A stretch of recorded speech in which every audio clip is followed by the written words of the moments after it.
Euzubillahimineşşeytanirracim. Bismillahirrahmanirrahim.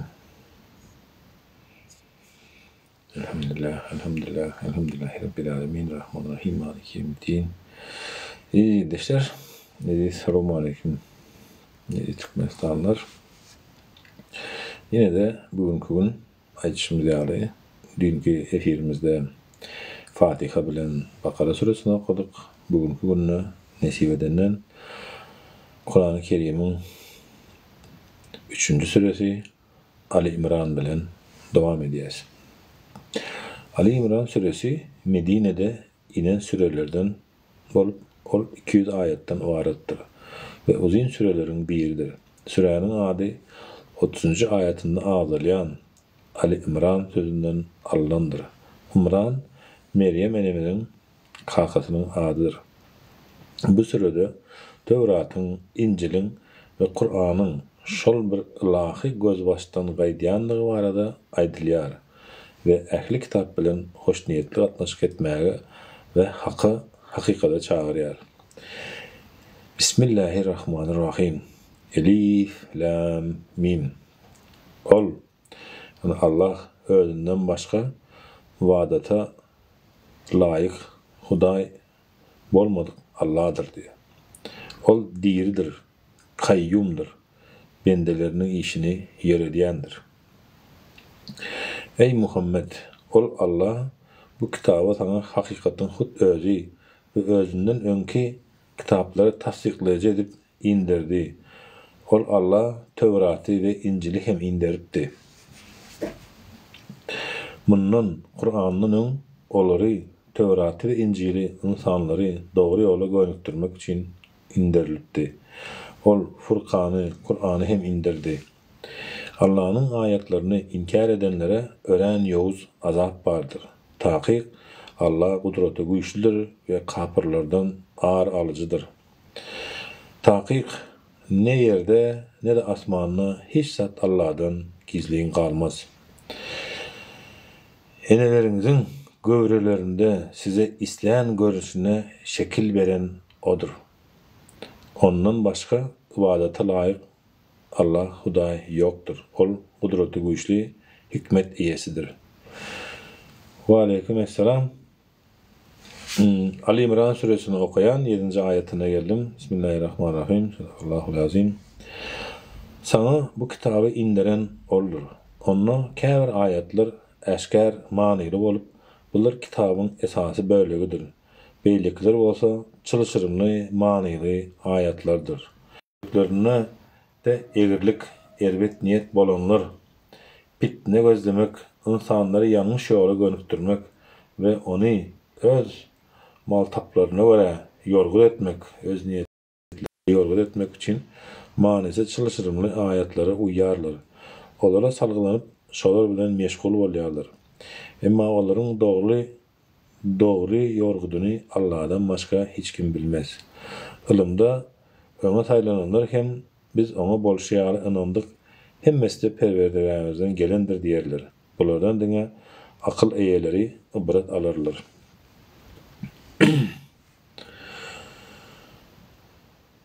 Olar, ey Perwerdigarimiz, bizi dogry ýola gönükdireninden soň yüreklerimizi hakdan azaşdyrma ve bize öz rahmetini eçil. Tahkik sen eşicilerin iň beýigsin. Ey Perwerdigarimiz, tahkik geljekdigine hiç hirişe püpse bolmadyk. Kıyamat mahşer gününde bütün insanları cemleyecek sensin. Tahkik Allah veren vaadasından dänmez diýerler. Tahkik dini inkar edenlerin ne mal mülkleri ne de perzentleri hiç haýsy olary Allah'ın azabından halas edip bilmezler. Yine olar dozakyň odunlarydyr. Olaryň ýagdaýy Firawunyň adamlarynyň we olardan öňki ayetlerimizi yalan hasaplanlaryň ýagdaýy ýalydyr. Allah günäleri sebäpli olary tutdy, cezalandyrdy. Allah'ın cezasy ören ýowuzdur. Ey Muhammed sallallahu aleyhi ve sellem, inkar edenlere siz tiz wagtda ýeňilersiniz ve ahirette täzeden direldirip dozaka üýşürlersiniz. Ol yer nähili erbet düşekdir. yerdir diýip aýdy. Bedir söwüşine yüzbe-yüz gelen iki toparın düşen ýagdaýyna sizin üçin ibret bardır. Buların biri Allah'ın yoluna söwüşýärdi, beýlekisi bolsa kapyrdy. Olar kapyrlar olary musulmanlary göz görüşü bilen özlerinden iki hisse köp görýärdiler. Allah isleýänini kömegi bilen güýçlendirer. Taqiq munna paýhas eýeleri üçin ibret bardır. Ayallardan, oğullardan üýüşmek ýygnalan altındır kümüşlerden, odan bedewlerden, sagymlyk mallardan we ekinlerden gelen nefsi otugdurýan zatlar insanlara bezemen özüne çekici edip görkezildi. Bular dünýä ýaşaýyşynyň wagtdaýyn peýdalarydyr. Asıl barıljak gözel yer Allah'ın yanındadır. Olara siz bulardan hem hayırlısını haber bereýinmi? Takwalar üçin özleriniň Perwerdigäriniň ýanynda aşağının derýalar akýan jennetleri bolup, olar ol ýerde ebedi galyrlar. Ol ýerde olara päkize ýan ýoldaşlar, aýratyn hem Allah'ın razyçylygy bardır. Allah bendeleriniň edýän ähli işlerini dolu görýändir diýip aýdy. Ol takwalar, ey Perwerdigärimiz, taqiq biz iman getirdik. Bizim günahlarımızı bağışla ve bizi dowzak azabından gora diýerler. Olar sabırly, dogruçul, Allah boyun eýen, hayır sahavat edýän ve seher wagtlaryna Allah'dan ýalkyw soraýan möminlerdir. Aleykümselam. Allah özünden başka ibadete laýyk Hudaýyň ýokdugyny adalaty dik tutup şaýatlyk berdi. Perişteler ve ilim eýerleri hem bu hakykati ikrar etdiler. Gudraty güýçli ve hikmet eýesi bolan ondan Allah'dan başka Hudaý ýokdur. Taqiq Allah'ın yanında hak din İslam'dır. Kitap berilenler özlerini hakykati bildirýän, ilim geleninden soň aralaryndaky görüplik sebäpli çaprazlyga, düşünüşmezlige düşdiler. Kim Allah'ın ayatlaryny inkar etse, bilip goýsun, Allah'ın hasaby, cezasy ören çalt gelir. Sadakallahul azim, elhamdülillah. Ezildeşler, şu taýda Ali İmran suresini okap otyrdym. Dünkü efirinde de aýtşym, dün Fatiha bilen Bakarany okuduk. Bugün Ali İmran dowam edýäs. 20-nji aýatyna geldik we türkmen dilini okayan, türkmen dilini okap bolandan soň rus dilini okajak Kur'an-ı Kerim'i ve nesip etse, ondan soň hem Ramazan aýynda da inşallah Arapçasyny hem okarys. Ey Muhammed aleyhissalatu vesselam, eger senin bilen din meselesinde davalaşsalar olara, men özüme tabin bolanlar bilen yüzümü Allah'a tapşırdım, di. Kitap verilenler bilen Mekkeli nadanlara, siz İslam'a girmeyi kabul ettiniz mi deyip aýt. Eger İslam'a girseler bes doğru yol taparlar. Emma eger yüz öwürseler, taqiq senin wezipen diňe olara haky ýetirmekdir. Allah bendelerinin edýän işini dolu görýändir. Taqiq Allah'ın ayatlaryny inkar edenleri, nähak yere peýgamberleri öldürenleri, insanların arasından adalaty emir edenleri, ýaymak isleýänleri, öldürenleri, cebir cepaly azap bilen boşla habar berdi. Ine olar amallary bu dünýäde de ahirette de puýja çykanlardyr. Olaryň halas etjek kömekçileri hem ýokdur. Kitapdan nesip berilenleriň, Yahudiýlaryň öz aralaryna Allah'ın kitabyny emin bolmagy üçin çağırıp, soň hem hakykat ýüze çykanyna olardan bir toparyň ol kitabyň hökümlerini amal etmekden 100 öwrendigini görmediňmi? Olar 100 öwrüji milletdirler. Bu olaryň dowza hody bize diňe sağlanjak günden başga hiç haçan değmez diýendikleri üçindir. Dinleri meselesine olary toslan yalanlary aldady. Biz olary geljekdigine hiç hili şek şüphe bolmadyk. Kıyamet gününde bir yere cemlen, hiç haýsyna ne haklyk edilmezden, her kime gazanan zadynyň övezi dolu berilen wagty olaryň hallary niçik bolar? Aýt, ey mülk eýesi bolan Allah'ım, sen mülki isläniňe berersiň, isläninden mülki alarsyň, isläniňi eziz edersiň, isläniňi har zelil edersiň. Hayır senin elindedir, ihtiyarındadır. Taqiq senin ähli zady güýjüň ýetýändir. Giyjäni gündüze salyp gündüzi uzaldaýarsyn. Gündüzi giyjä salyp giyjäni uzaldaýarsyn. Ölüden diride öle diýersiň. Diriden öle dire diýersiň. Sen isläniňe bir hasap rızkal eçilýärsiň. Möminler, möminlerden galan kafirleri dost tutulmasınlar. Kim beýle etse, onda Allah'ın dostluğundan hiç zat yoktur. Emma onlardan gelip biljek howpdan gorkup, dostlaşıp düşmanlygyny gizleseňiz, ziyanı yoktur. Allah sizi özüne karşı gitmekten äga edýär. Ahiri gaýdyp barıljak yer Allah'ın huzurudur. Ey Muhammed, ayt, siz mursaňyzdakylary, ýüregiňizdekileri gizleseňiz de, daşyna çykarsaňyz da Allah onu bilýändir. Ol asmanlardaky we ýerdäki zatlary hem bilýändir. Allah'ın ähli zady güýji ýetýändir. Her kimin eden hayır ýa-da erbet hemme işini öz öňünde görjek. Ol gününde insan onun eden erbetlikleri bilen özünün arasyny açmak, kaçıp gutulmak isler. Allah sizi özüne karşı gitmekten äga edýär. Allah bendelerine mähirlidir. Ey Muhammed, ayt, eger Allah'ını söýýän bolsaňyz, maňa tabin bolun. Şonda Allah hem sizi söýer we günälerinizi bagyşlar. Allah bagyşlaýjydyr, rehim şepaatçydyr. Allah ve peýgambere tabin bolun. Eger olar yüz öwürseler, Allah kafirleri halamaz. Taqiq Allah Adamy, Nuhy, İbrahim'in maşgalasy bilen Imranyň maşgalasyny den öz döwründäkilerinden üstün edip saýlady. Öz döwründäkilerinden üstün edip saýlady. Olar izle dowam edip gelýän bir peýgamberlik zürriýaty edip saýlady. Allah ähli zady eşidýändir, bilýändir. Imranyň aýaly, ey Perwerdigarim, görendäkini çağamy erkin kul edip seni ýoluňa bagyş etdim. Meniň bu bagyşymy kabul et. Taqiq sen ähli zady eşidýänsiň, bilýänsiň diýipdi. Ol gyz dogranyna, ey Perwerdigarim, taqiq men gyz çağa dogurdum diýdi. Allah onuň näme dogranyna ören gowy bilýärdi. Elbetde erkek perzent gyz ýaly däldir. Soňal men onuň adyny Meryem goýdum. Taqiq men ony we onuň zürriýatyny daşlanan şeytanyň şerrinden gorumak üçin sana sığındyrýaryn diýdi. Perwerdigary ony hoş razylyk bilen kabul etdi we ony kämil terbiýe bilen kemala ýetişdirdi. Ona howandar bolmagy Zekeriýa aleyhissalama tapşyrdy. Zekeriýa näme wagt onuň ýanyna, mehraba otagyna girse, onuň Meryemiň ýanynda rızkyl ýerimiş görýärdi. Ol, ey Meryem, bular sana nireden gelýär diýende ol, bular Allah tarapyndan gelýär. Taqiq Allah isläne bir hasap rızkyl eçiler diýerdi.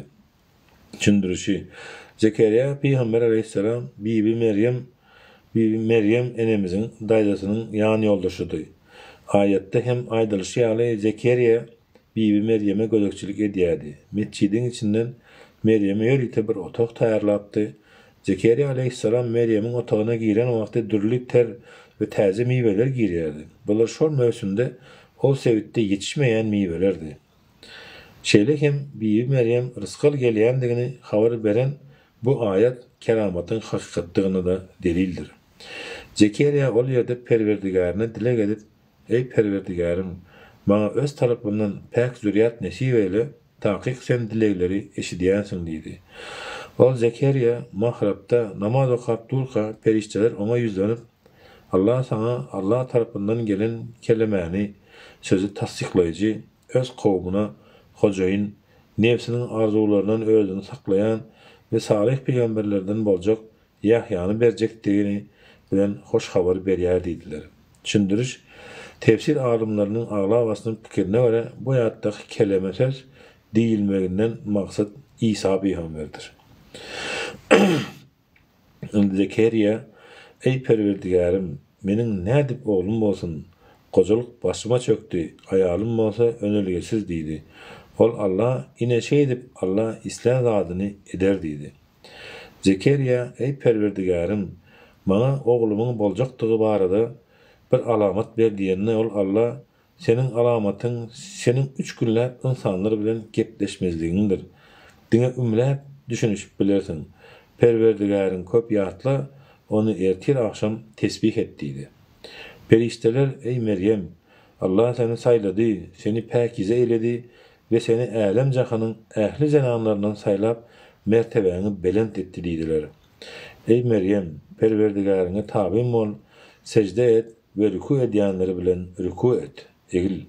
Yine bular biziň sana wahy eden gaýypdan bilen gelen habarlarymyzdyr. Olar Meryem'e kimin howandarlyk etjekdigi barada galamlaryny zyňyp biýje atýarkalar we bir-birleri bilen jedelleşýärkeler, sen olaryň ýanlarynda däldiň. Beriştiler ona, ey Meryem, Allah sana ady Meryem oğlu İsa Mesih bolan bu dünýäde de ahirette de mertebesi beýik Allahyň iň ýakyn bendelerinden bolan özünden bolan bir kelime bilen buşlaýar. Söz bilen buşlaýar. Düşündürüş Allah Taala İsa peýgamberi yaradanyna ona bol diýipdir belin ol ene göwresinde peýda bolup dünýä iýnitdir. Şol sözden dünýä iýnendiği üçin hem İsa peýgambere Allahyň sözü diýilýär.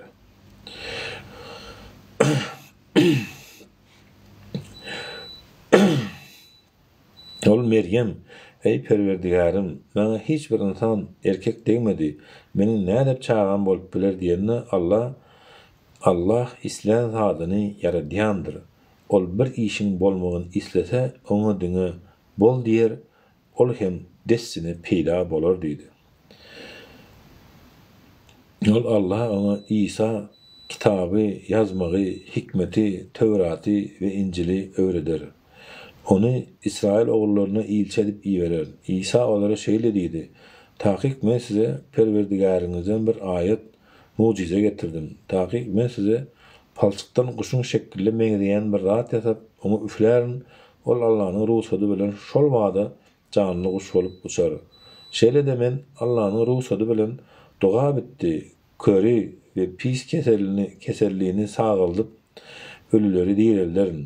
Size öýleriňizde näme ýýändiňizi we näme ýygnap goýandyňyzy hem habar bererin. Eger mömin bolsaňyz, tahkik munda siziň üçin ibret bardyr. Men özümden öňkü Tövraty tasdiklamak we size Musanyň dininde haram edilen käbir zatlary halal etmek üçin geldim. Men size Perwerdigaryňyzdan bir alamat, mucize getirdim. Bes, siz Allah'dan korkun ve bana tabiň bolun.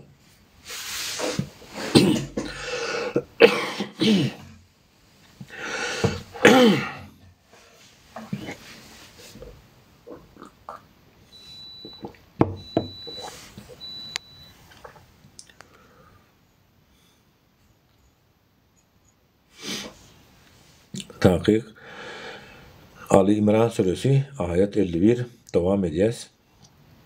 Bismillahirrahmanirrahim. Tahkik Allah menin Perwerdigarimdir. Sizin de Perwerdigaryňyzdyr. Bes onu ibadet edin. Ine bu doğru yoldur. İsa olardan küpürü aňanyna Allahyň ýoluny menin kömekçilerim kimler diýdi. Hawariler, şagirdleri Allahyň ýoluny kömekçiler bizdiriz. Biz Allah'a iman getirdik. Ey İsa, sen bizim musulmandygymyza şahiat bol.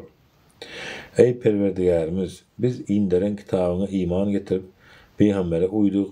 Biz şahiatlar bilen bile yaz diýdiler. Olar Yahudiler İsa'ny öldürjek bolup hile tuzak kurdular. Allah onların hilelerini puja çıkardı. Allah hilelerini en hayırlı, güçlü puja çıkarıcıdır.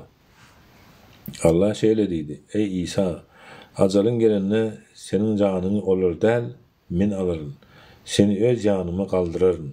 Seni inkar edenlerden halas edip päklige çıkarırım ve sana tabiň bolanları ta kıyamata çenli inkar edenlerden üstün ederim. Sonra siz bana qaydyp gelirsiniz. Men şol wagt sizin araňyzda çaprazlyga düşen zatlaryň hakda höküm bererim. Biz inkar edenlere bolsa bu dünyada ve ahirette yowuz azap bilen azap bererim. Olaryň halas etjek kömekçileri hem ýokdur. Emma iman getirip salih amal edenlere bolsa Allah olaryň sylaklaryny dolu berer. Allah zalimleri halayan däldir. Ey Muhammed aleyhissalatu vesselam, Bulary biz sana beýan edilen ayatlardan hem de hikmetli zikirden, yani Kur'an'dan okap berýäris. Taqiq Allah'ın yanında İsa'nın aleyhisselamın ýagdaýy Adam atanyň aleyhisselamın ýagdaýy ýalydyr. Allah Adamy aleyhisselam toprakdan yaratdy, soň ona bol diýdi, ol hem dessine peýda boldy. Bu hakykat sana Perwerdigaryňdan gelendir. Sen güman edijilerden bolma. Sana ilmden munça alamatlar geleninden soň kim senin bilen ol İsa aleyhisselam hakkını davalaşsa ona hani gelin ogullarymyzy we ogullaryňyzy, ayallarymyzy we ayallarynızy, biz özümüzi ve siz hem özüňizi çağırıp soň hem zary tazarruk edip bu meselede Allah'ın näletiniň ýalançylygyň üstüne inmegini diläliňdi. Düşündürüşi bu ayata iki tarapyň haýsydyr bir meselede jederleşip bir karara gelip bir meseleler haýsy tarap ýalançy bolsa Allah'ın ona nälet etmegini bütün kalbyň bilen islemek manisinde näletleme aýaty diýilýär. Taqiq sana aýdylan bu habarlar elbetde hakykatdyr. Allah'dan başga ibadete laýyk Hudaý ýokdur. Taqiq Allah gudraty güýçlidir, hikmet eýesidir. Eger olar yüz öwürseler Allah öz bogaklaryny, öz ol bozaklary anyk bilýändir. Ey Muhammed aleyhissalatu vesselam, aýt, ey ähli kitap, gelin bizim sizin bilen araňyzda deň manynda bolan şu sözi kabul edeliň. Allah'dan başkasyna ibadet etmäliň. Ona hiç zady şärik koşmalyň. Allah'dan başka käbir insanlary zatlaryny kabul edip bir-birlerimizi perwerdigarlar edilmäliň, hudaýlaşdyrmalyň. Eger olar ýene de ýüze öwürseler, kafirler bizim musulmanlygymyza şaýat bolun diýin. Ey ähli kitap, näme üçin İbrahim hakda ol bizim dinimizden diýip jedelleşýärsiňiz aleyhisselam. Tövrat we İncil ondan soň inmedimi eýsem? Hey, siz akyl ýetirmeýärsiňizmi? Siz sähelçe bilýän zadyňyz barada jedelleşdiňiz diýeli. Emma hiç zat bilmeýän zadyňyz barada näme üçin jedelleşýärsiňiz? Allah dogrusyny bilýändir, siz bilmersiňiz. Düşündürüşi Yahudiler bilen Nasraniler, yani Hristiyanlar öz aralaryna İbrahim aleyhisselamın Yahudi ýa-da Nasranidygy barada jedel eder ekenler. Bu ayet olaryň bu pikirlerini ret edýär, sebebi Yahudilik ve Nasranilik İbrahim aleyhisselamdan soň dören dindir. İbrahim Yahudi da Nasrani da däldi, emma ol Hanif, hak dinde bolan musulmandy ve Allah şärik koşanlardan däldi. Taqiq İbrahim'a insanlaryň arasynda iň ýakyny ona tabyn bolanlar bilen bu peýgambere Muhammede iman getirenlerdir. Allah müminleriň dostudur. Ähli kitapdan bir topar sizin diniňizden adaşmaňyzy isledi. Emma olar özlerinden başka hiç kimi adaşdyryp bilmezler. Muny özleri hem aňmaýarlar.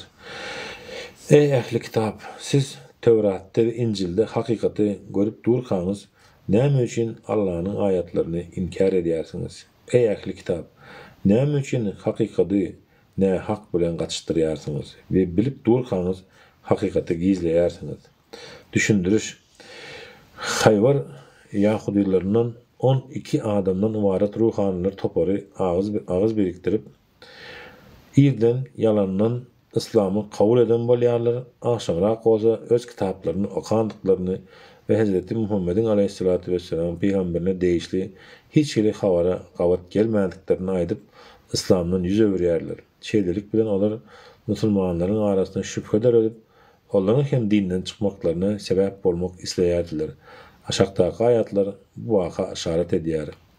Ähli kitapdan Yahudilerden bir topar birege iman getirenlere, musulmanlara indirilen Kur'an'ı günün başında iyiden iman getireliň, soňunda da akşamara hem olarda şüphe dörep dinlerinden yüz vermekleri için inkar edeliň. Siz öz dininize tabyn bolandan başka hiç kime bu sırrı inanmaň diýdiler. Ey Muhammed aleyhissalatu vesselam, aýt, taqiq dogry ýol diňe Allah'ın ýoludur. Siz özüňize berilene menziş zadyň kitabyň başga birine Muhammed ummatyna aleyhisselama hem berilmeginden ýa-da Perwerdigariňiziň huzuruny özüňize garşy delil hökmüne getirer öýtdiňizmi? Ýene de aýt, taqiq fazlı kerem Allah'ın elindedir. Onu isteyenine berer, Allah'ın fazlı keremi gindir, ehli zadı bilyendir. Ol Allah öz rahmeti, peygamberliği bilen isteyenini tafavutledir. Allah ulu fazlı kerem eyesidir. Ehli kitaptan özüne harvar altın amanet koysan da onu sana elini batırman, doğulu gaytarıp berýänler hem bar. Emma olaryň içinde eger ýekaje dinar altın amanet koysan hem başyna dikilip durmasan sana gaytarıp bermeýänler hem bar. Munyň sebäbi olar ümmiler ehli kitap bolmadyk butparaz Araplaryň garşysyna näme etsek bolýar. Onuň üçin biz hiç hili ýol sorag ýokdur diýdiler. Olar bilip dursalar hem Allah hakda toslap yalan sözleýärler. Yok. Hakikat beýle däldir. Kim ähdi peýmanyny wepaly bolup elbet işlerden saklansa, takyk Allah takwalary halayandyr. Takyk Allah beren ähdi peýmanyny we kasamlaryna derek az bir puly bähbidi satyn alanlaryň, bozanlaryň ahiretde nesibeleri ýokdur. Kıyamet gününde Allah olar bilen gepleşmez, olara rahmet nazarı bilen seyretmez ve olary aklamaz, yalkamaz. Olara cebir cepaly azap bardır. Takyk olardan ehli kitapta yazılan bolmasa hem sizin kitapta yazılandır. Öýtmeňiz üçin kitabı okayan mahallary dillerini aynadyp, käbir sözleri üýtgedip okayan bir topar bardır. Olar okayan zatlary Allah tarapyndan bolmasa hem bu Allah tarapyndadyr diýerler. Olar bilip dursalar hem Allah hakda toslap yalan sözleýärler. Allah tarapyndan özüne kitap, hikmet we peýgamberlik berilen hiç bir adamyň insanlara yüzlenip Allah'dan başka maňa kul bolun diýmegi mümkin däldir. Ol insanlara dine okap öwrenýän we sizi öwrenýän şol kitabyňyzda aýdylyşýaly Rabbani, takwa alımları bolun diýer. Hiç bir peýgamber sizin perişteleri ve peýgamberleri perwerdigarlar edinmeňizi emir etmez. Siz musulman bolanynızdan soň heýde ol size küpri emir edermi? Allah peýgamberlerden kasam bolsun, size kitap ve hikmet berenden soň sizin ýanyňyza kitabı tasdiklaýjy bir peýgamber gelende hökmän ona inanyp ony goldaýjy bolmalysyňyz diýip söz alypdy. Allah siz ikrar etdiňizmi we meniň size bu ähdi peýmanymy kabul edip aldyňyzmy diýende olar ikrar etdik diýdiler. Allah siz bir-biriňize we ümmetleriňize şaýat bolun, men hem sizin bilen birlikde bu ikraryňyza şaýatlyk edýärim diýdi. Indi kim bundan soň hakdan yüz öwürse, olar pasyklaryň hut özleridir. Asmanlardaky we ýerlerdäki ähli zatlar öz erkine ýa-da mejburi ýagdaýda isleseň islemeseň Allah tabiň kalar. Ähli kitapdan bolanlar Allah'ın dininden başka din gözleýärlermi? Hemmeler ahiri ona, ýagny Allah Taala'nın huzuruna gaýtyp bararlar. Olara biz Allah özümüze indirilene, Kur'an'a, İbrahim'e, İsmail'e, İshak'a, Yakub'a aleyhisselam'a ve onun neveresine indirilenlere özlerinin perverdigarı tarafından Musa, İsa ve ehli peygamberlere verilenlere aleyhisselama iman getirdik. Biz onları birekten ayrı tutmayarız ve biz ona Allah boyun egenlerdendiriz deyip ayt. Kim İslam'dan başka din gözlese bilip koysun, ondan başka din hiç kaçan kabul edilmez ve ol ahirette hem ziyanı galanlardan bolar. Özlerine äşkär deliller gelip peygamberin hakdygyna şaýat bolup iman getirenlerden soň kafir bolan kowmy Allah'a nädip dogry ýola gönükdirsin. Allah zalimler kowmuny dogry ýola gönükdirmez. Yine bularyň jezalary olaryň Allah'ın perişteleriň we ähli insanlaryň näletine kalmaklarydyr. Olar bu näletin içinde ebedi galarlar. Olaryň azaby ýeňilleşdirilmez, hiç kim olara nazar etmez. Emma mundan soň tawba edip özlerini düzedenler nälete galmazlar. Bes takyk Allah bağışlayıcıdır, rehim şefaatlidir.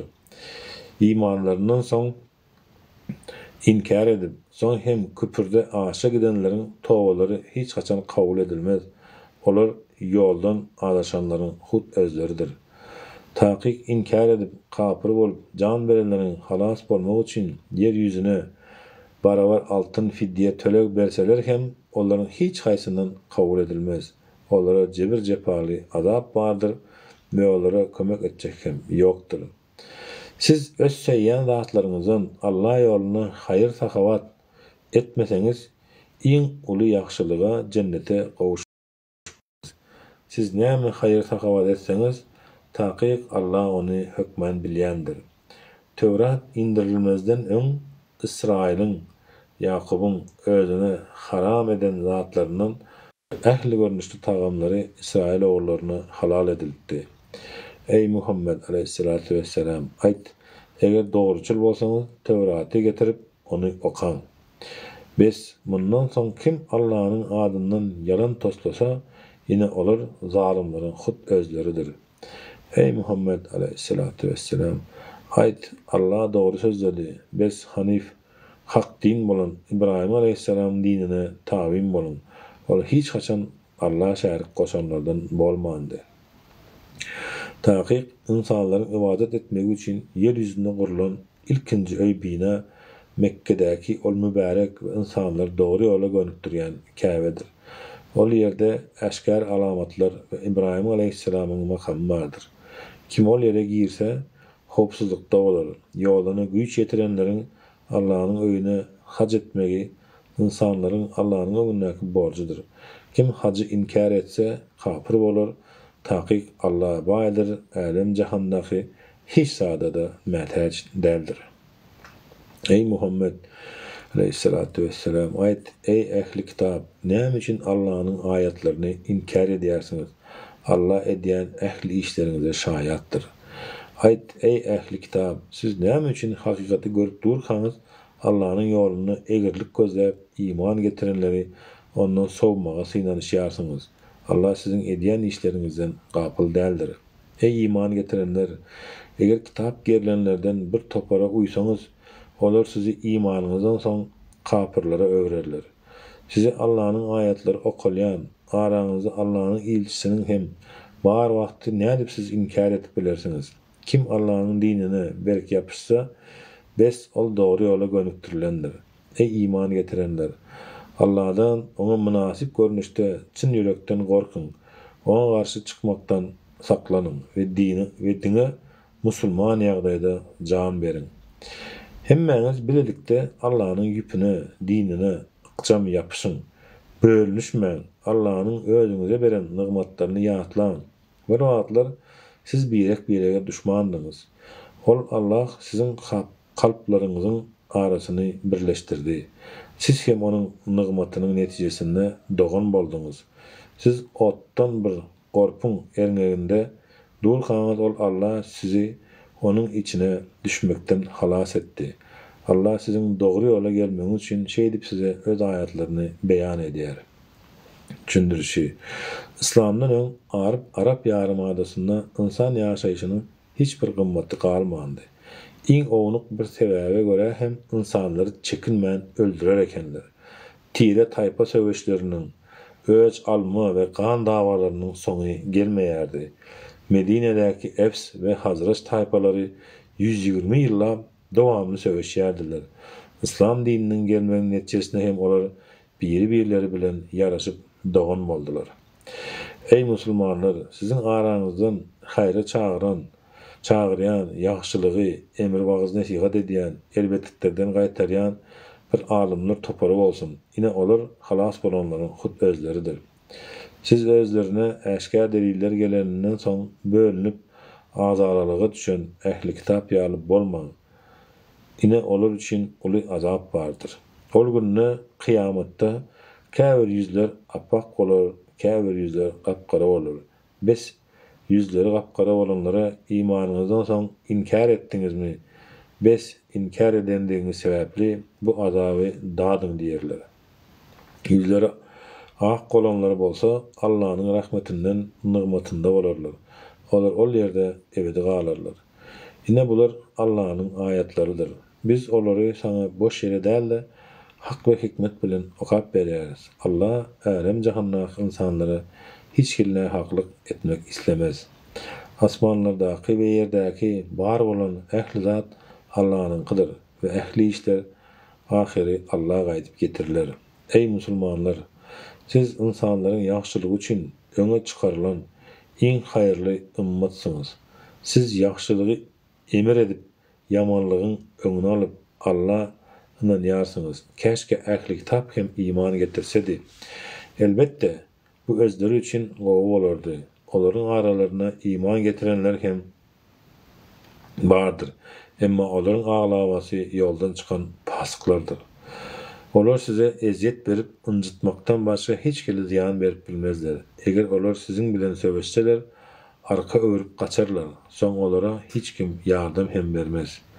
Bolda nirede bolsalar da Allah'dan gelen yüpe, ähdi peýmany we insanlaryň möminleriň yüpüne hem aýatyna sığınmasalar, olara harlyk, zelillik tagmasy basylar. Olar Allah'ın gazabyna duçar bolup, olara miskinlik tagmasy basylýandyr. Bu olaryň Allah'ın aýatlaryny inkar edendikleri we nähak ýere peýgamberi öldürendikleri sebäplidir. Hem olaryň öňden bäri asy bolup, hetden aşa geçendikleri üçindir. Olaryň ähli kitabyň hemmesi deň däldir.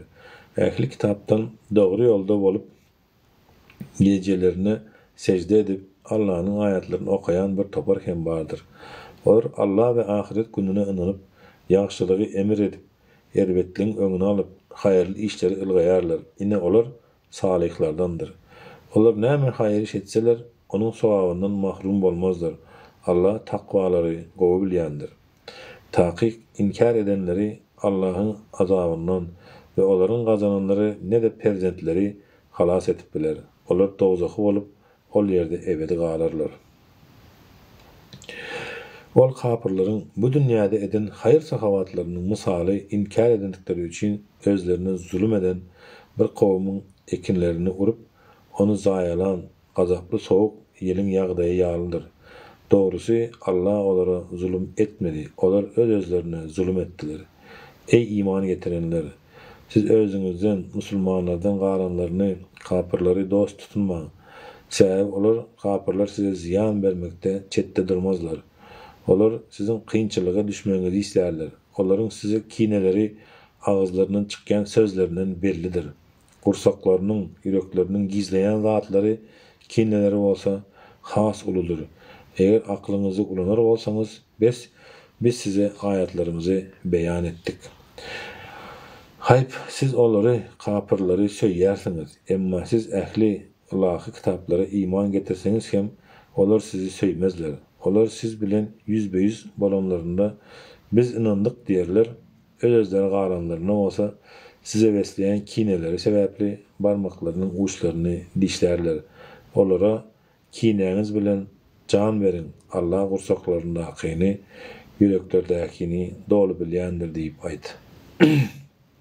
Ey Muhammed aleyhissalatu vesselam, sen bir gezek seher bilen maşgalaňdan aýrylyp, möminler söwüş ýerlerine ýerleşdirmek üçin Medineden ýola çykdyň. Allah ähli zady eşidýändir, bilýändir. Sizden iki topar Allah'ın özlerinin yardım vermegine garamazdan söwüşde ejizlik görkezip iýze tesjek boldular. Möminler diňe Allah bil baglasynlar.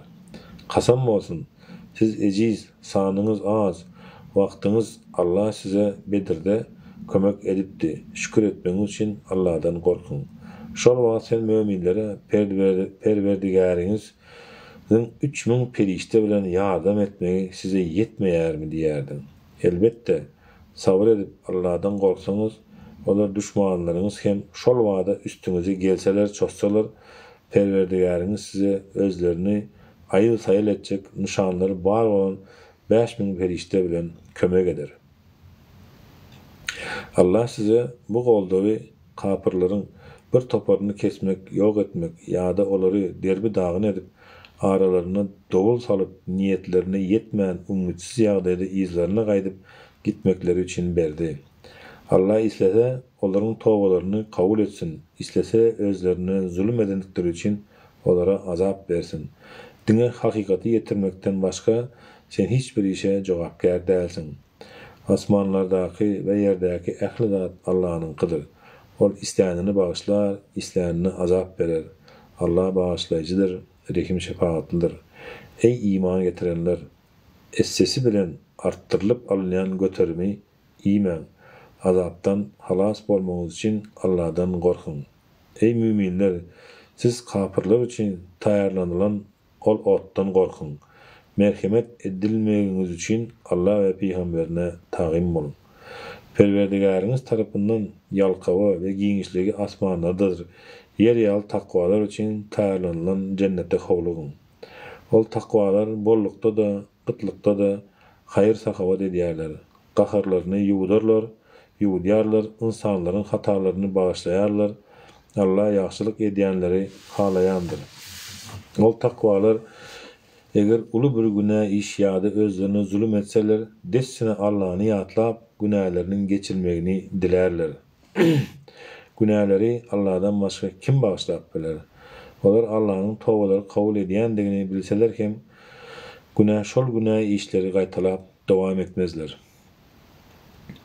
Yine olaryň sylagy özleriniň perwerdigäri tarapyndan uly bir ýalkaw we ebedi galjak ýerleri bolan aşagyndan derýalar akan cennetler bolar. Amal edenleriň sylagy görnähili ajaýypdyr.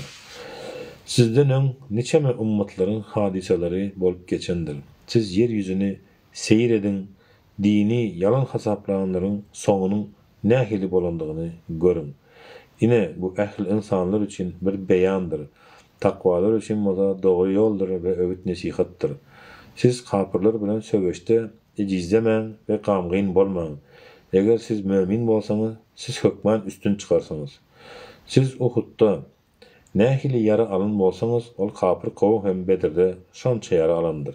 Yine Allah'ın iman getirenleri bilmegi ve sizden şehitleriň bolmagy üçin biz ol ýeňiş günlerini insanlaryň arasyna gezekleştirip aýlap durýarys. Allah zalimleri halamaz. Bunun bilen Allah iman getirenlerin günahlerini paklemek, geçmek, kafirleri bolsa helak etmek isleýär. Yoksa da siz Allah'ın sizin aranızdan söweşýänleri ve sabır edýänleri bilmezden, yüze çıkarmazdan cennete girersiniz öýtdiňizmi? Kasam bolsun, siz ölüm bilen yüzbeýüz gelmezden öň ony şehit bolmagy arzu edipdiňiz. Ine siz şu wagt ony şehitliğin sebäbini gördüňiz. Emma serit dursunuz, bert durup bilmän iýize gaçdyňyz. Muhammed aleyhissalatu vesselam diňe bir ilçidir. Ondan hem ençeme peýgamberler gelip geçipdi. Eger ölse ýa-da öldürilse, siz ökçeleriňiziň üstüne iýize tesip ve kafirliğinize dänmekçimi? Kim iki ökçesinin üstüne iýize tesip İslamdan dänse bilip koysun, ol hiç haçan Allah ziyan verip bilmez. Emma Allah doğru yola şükür edenleri bir hasap sıylarlar. Allah'dan bildiğin hiçbir canlı zadyň can vermegi mümkin değildir. Ölüm keskitlenen wagta göre ýazylýandyr. Kim bu dünýäniň sogabyny, eşeretini islese, onu ondan bereriz. Kim ahiret sogabyny, sylagyny islese, onu hem ondan bereriz. Biz şükür edenleri hökmän sylarlarys. Ençeme peýgamberler gelip geçdiler, özlerini Perwerdigäre bagyş eden ençeme ihlasly kişiler olar, peýgamberler bilen birlikde söweş etdiler. Olar Allah'ın ýoluny başlaryna gelen kynçylyklary sebäpli hiç ejizlemediler. Düşmanlaryna boyun eğmediler. Allah sabır edenleri halaýandyr. Olar şol kyn ýagdaýlarda diňe ey Perwerdigärimiz, bizim günahlarımızı ve işlerimize öte geçmegimizi bağışla. Söweşde ayaklarımızı berk bastır, öz ýolundan taýdyrma ve kafirlerden üstün çıkmağa bize kömek etdiler. Allah olara hem bu dünýä sylagyny hem de ajaýyp ahiret sylagyny berdi. Allah ýaxşylary halaýandyr. Ey iman getirenler, eger siz kafirlere tabi bolsaňyz, siz ökçeleriňiziň üstüne iýiňize kafirlige döndürerler. Siz hem ziyanı uçuranlara öwürlersiňiz. Yok, kafirler däl. Sizin dostunuz Allah'dır.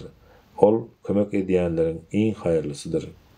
Allah'ın ibadet eder ýaly hiçbir delil indirmek zatlaryny ona şärik goşandykları üçin biz kafirleriň kalplaryna gorku salarys. Olaryň barjak ýerleri otdur, dozokdur. Zalimlaryň barjak ýeri nähil erbetdir. Kasam bolsun, Siz onun Allah'ın ruhsatı kömegi bilen olary düşmanlaryňyzy öldürýän ýeňýän wagtyňyz Allah size eden wadasyny ýerine ýetirdi. Soň Allah size arzu edýän ýeňişiňizi görkezende sizin araňyzda düşmana garşy ejizlik emele geldi.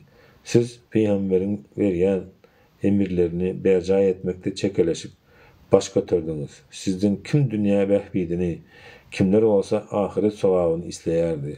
Soň Allah sizi synamak üçin size olara garşy durmakda beren goldawyny iýde çekdi. Siz tastanıp derbidağın bolupdyňyz. Kasam bolsun Allah onda da sizi bağışlady. Allah müminlere fazly kerem eýesidir. Şol wagt siz söwüş meýdanyndan çaltyk bilen daşlaşyp hiç kimi öwrülip seretmeýärdiňiz. Peýgamber aleyhisselam sizin ýanyňyzdan sizi çağırıp durdy. Şol sebäpli sizin ne eliňizden gidene ne de başyňyza gelene bela betere gynanmazlygyňyz üçin Allah size gamgynlyk üstüne gamgynlyk berip sizi cezalandyrdy.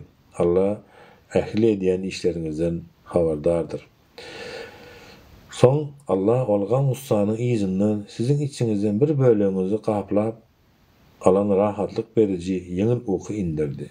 Jan derdine düşen bir bölegiňiz munapyklar bolsa da Allah hakda nadanlyk döwründäki ýaly hakykat bolmadyk pikirler edýärdi. Olar bu işten bize ýeňşe degişli heýbir zat barmy diýerdiler. Olara taqiq ähli işleriň ihtiýary Allah'ın qadar diýip aýt.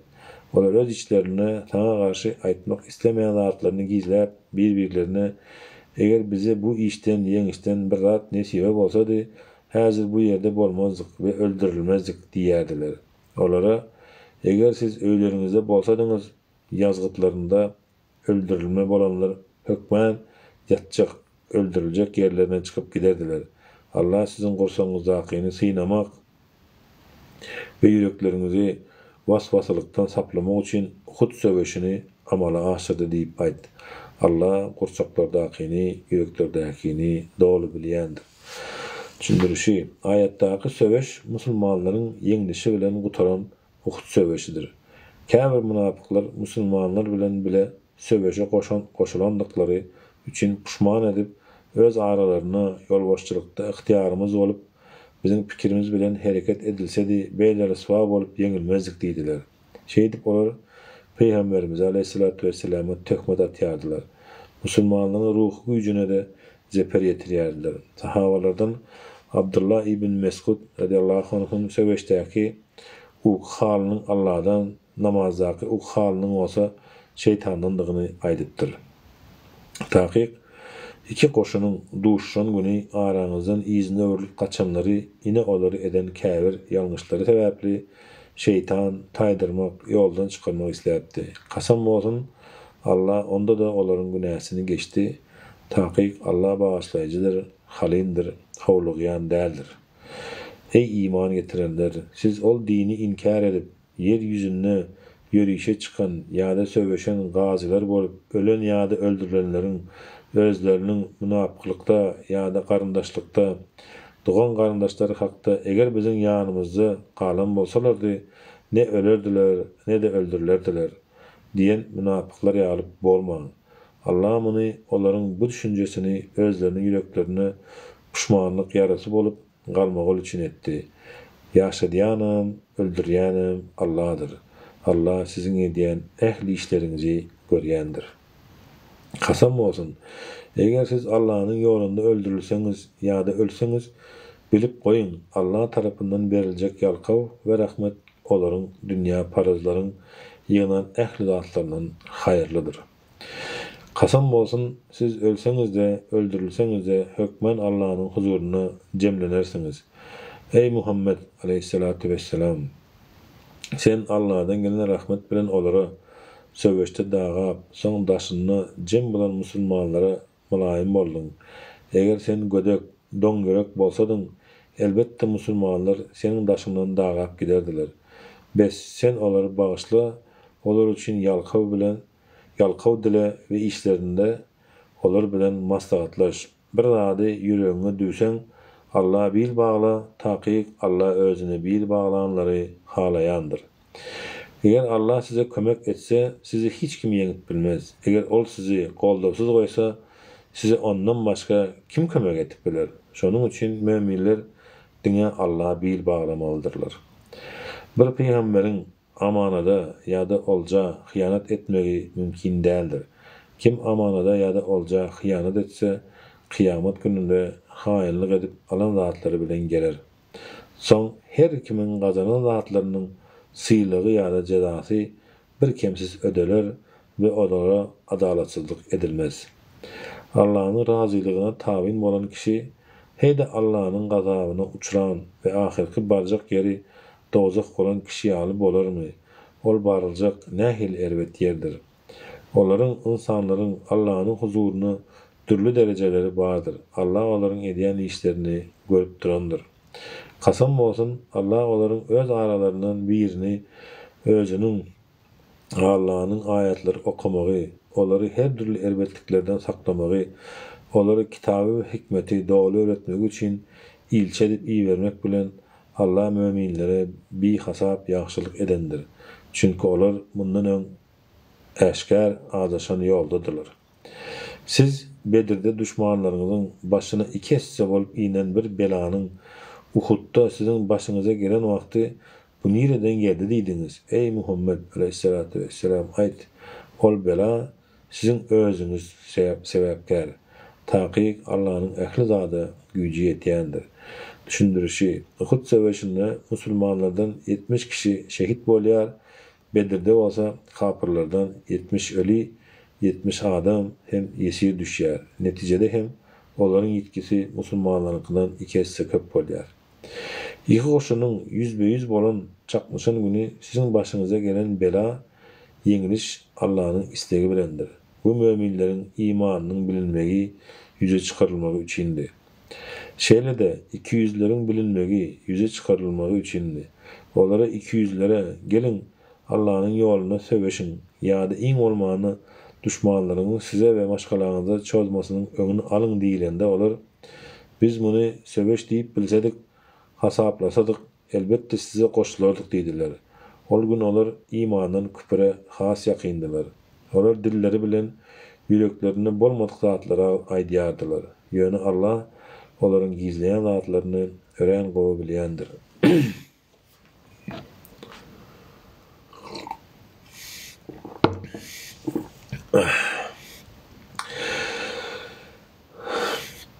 Al-İmran suresi devam edýäs. 169-njy ayet. Bismillahirrahmanirrahim. Siz Allah'ın yolunda öldürülenleri ölü hasaplamaň. Gaýtam tersine olar özleriniň perwerdigariniň huzuruny diýirdirler. Olara cennet nymatlarynyň rızkarları berilýändir.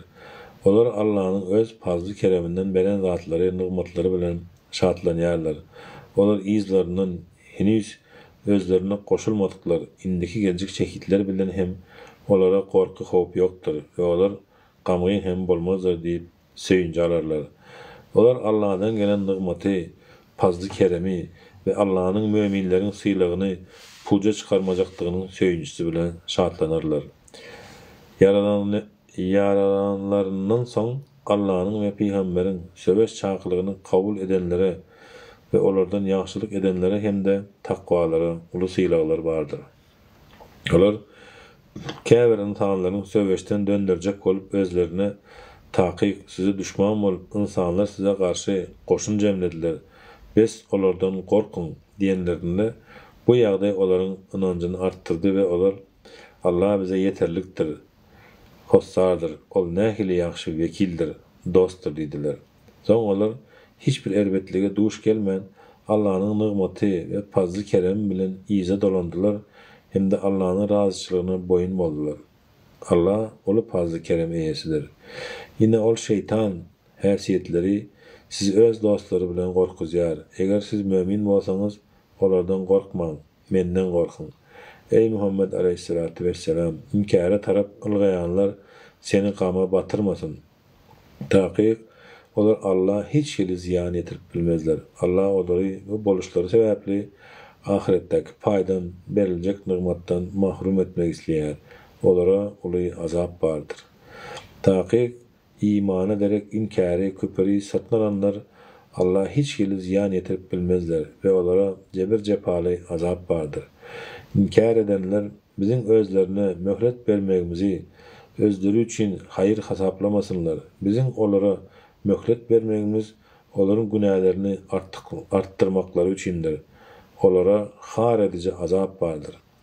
Allah murdarı, ikiyüzlüğünü pekten, müminden ayıryança, müminleri sizin bu yağdaylarınızda kaldırmaz. Allah size gaybın sırlarını hem eşkar etmez.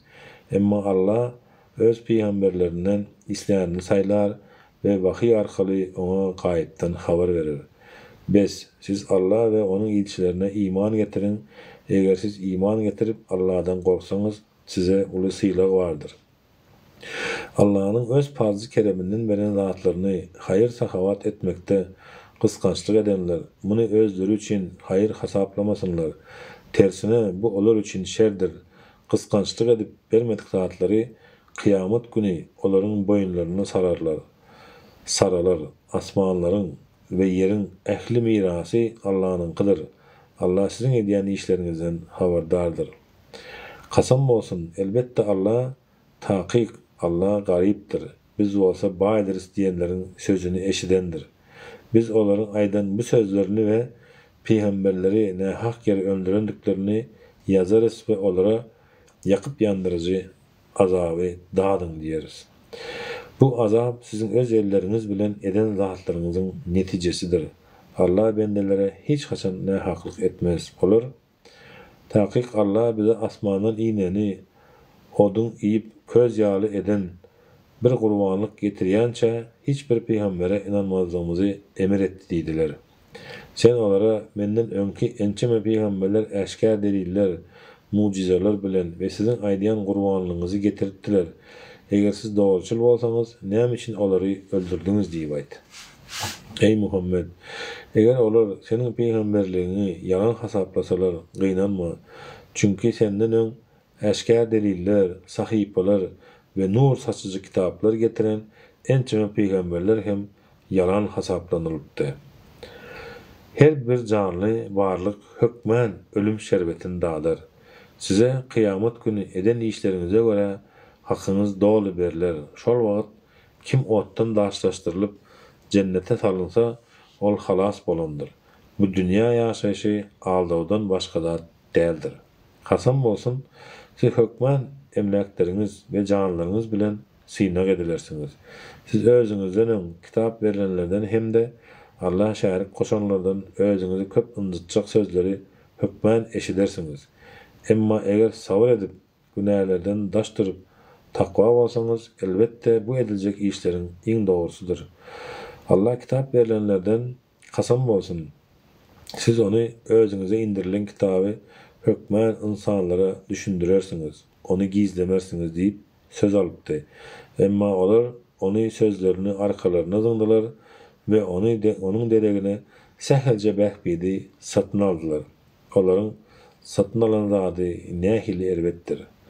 Ey Muhammed aleyhissalatu vesselam, eden işlerine şahatlanyan, etmedik işleri için hem öğreye karışan kişiler azaptan kutulacak bir yerdedir öydüp fikir etme. Onlara cebir cepalı azap vardır. Asmanların ve yerin mülki hükümdarlığı Allah'ın kadar, Allah'ın ehli zadı gücü yetiyendir.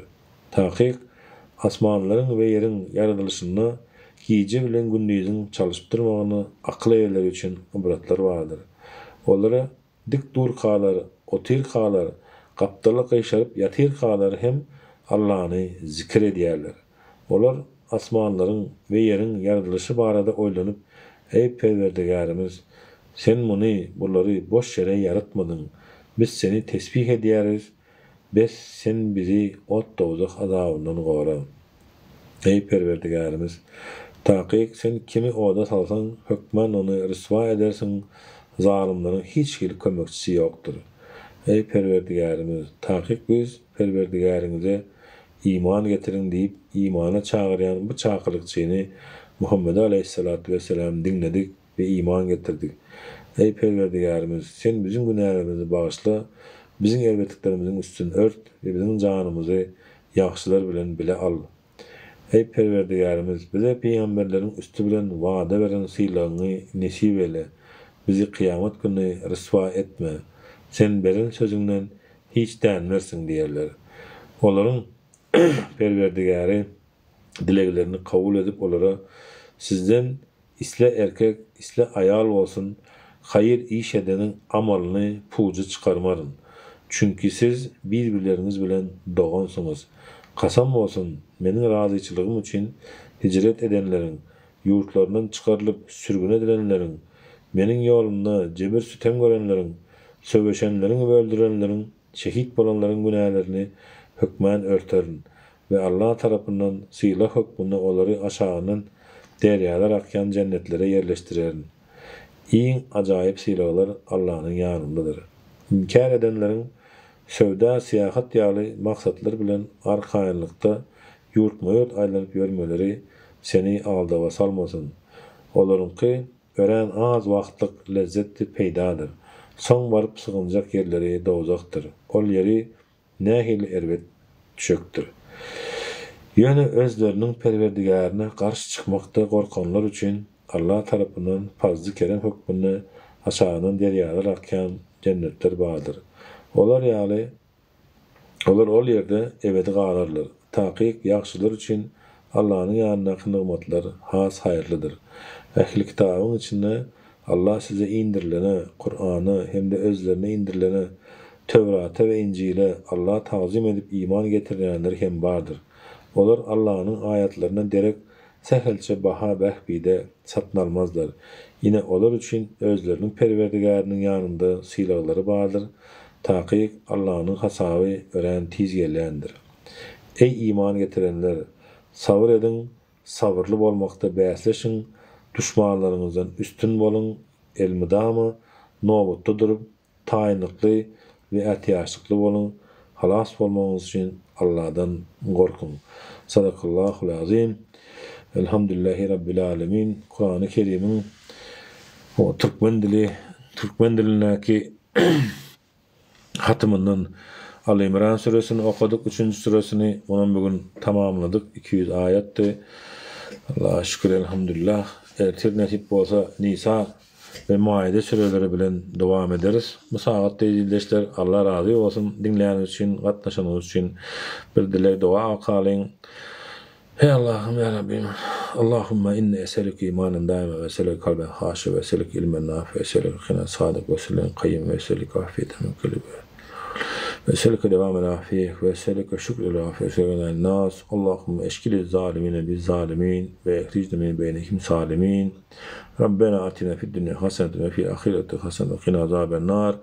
Hey Allah'ım ya Rabbim, Türkmen halkını ağzı birleştir, ümmeti Muhammed'i güýçlendir, zalimlere karşı ağzı birlikte olup yurdumuzu paragat edelim. Dünya Türkmenistan ağzı bir adaletli paragat, dünya ağzı bir adaletli paragat olsun. Amin. Allahu ekber. Sağ olun, sağ olun. Bugün vaktimiz var.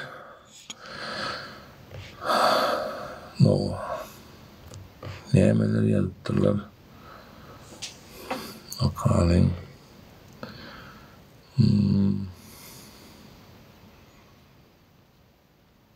Muham alsana beni. Beyya.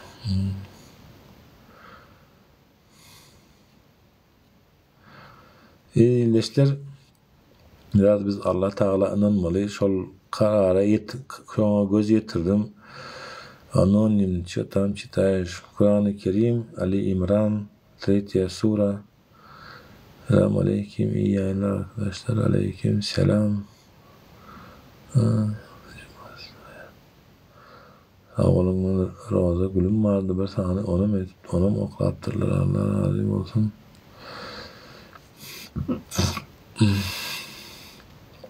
Aleyküm selam. Şöyle.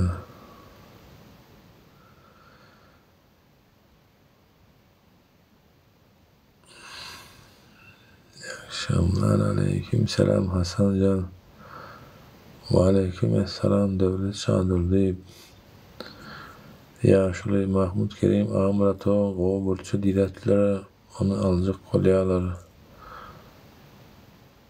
Yanı can edenim o oldu. Bolya men häzir menem habarlaşaryn. Onu yiyip alacak kolyalar. Mahmud akıllı olandır. Vajan.